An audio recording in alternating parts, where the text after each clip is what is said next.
Ginebra. Ngayon, ang tanong, magkiklik ba si Tony Bishop sa Ginebra? I think so. Okay yun. Kasi nga, nakita ko ito maglaro, hindi siya parang hindi siya parang do it all.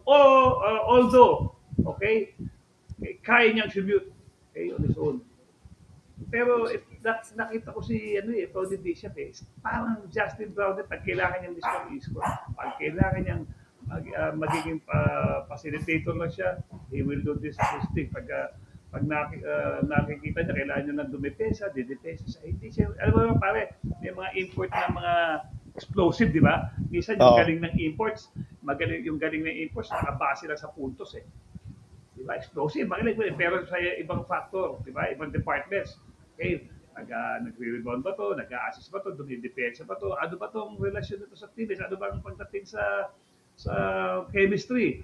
Okay, umi-score nga ng malaki pero yung mga resident superstars doon biglang nawawala ng bola, di ba? Dahil let's Kapwesto. say 60 67 nasa kanya bola or minsan kapwesto yung import, di ba? So, hindi ganun yung Tony Bishop. Parang ano rin to, ito alam mo, pare itong mga Justin Brown, Tony Bishop, parang mga sila Bobby Ray Parks, di ba? Mga all around, ayan. At yung mga yan, okay, hindi pa pikunin. Parang may input na magagaling, pero pikunin. Di ba? Oo, tapos may attitude on and off the court. Diba? Alam naman natin yan, di ba? Even sa practice, nakikita mo, meron kaming import before. Ako po, sa akin ng hambog sa ensayo. Oo, di ba? Kala mo siya kasi alam mo yung racist, parang kala mo siya lang magaling, kailangan niyo ko. Kayo dito, mga Pinoy kayo. Meron, pinauwi nga kagad yun eh. Okay? So ito, nakikita ko dito kay Tony Bishop, parang magaling pero low profile eh. Walang yabang sa katawan. At yung pinibigay na dimension ni Brown, parang kaya niya ibigay sa Ginebra eh. Considering na nadala niya yung Meralco. At nakita na rin ni Coach Tim. Ito yun pare. Marami nakikitang import si Coach Tim, di ba? Na naglalaro dito. Okay? Very particular siya. Nung nakita niya magkakaproblema si Justin Brownlee, baka, okay, although hindi pa naman swak na swak yung magiging penalty or yung natin kung matutuloy suspension or I don't know kung papatawarin.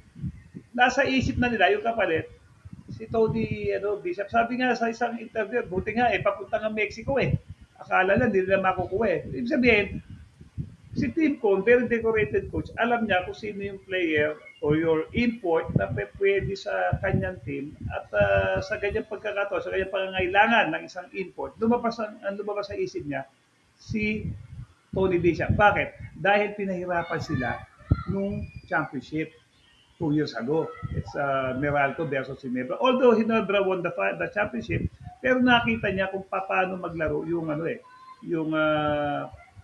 Tony Bishop.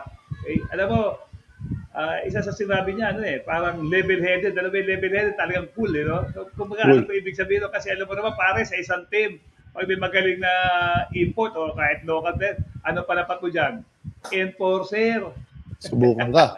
Yeah, susubukan ka, ito gagawin sa'yo, mapipikon ka, sige, di ba?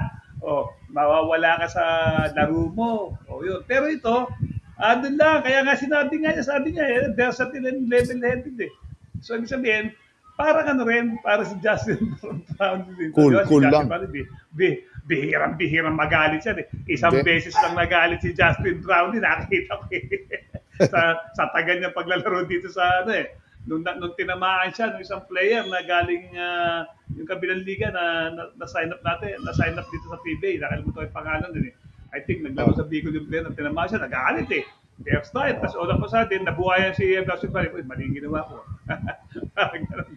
So parang ganito yung Tony Bishop. So, ang sa akin, kung gaganda na yun, I don't know baka marating na to si Tony Bishop kasi by the time na after 2 years medyo aging na si Justin Brownlee.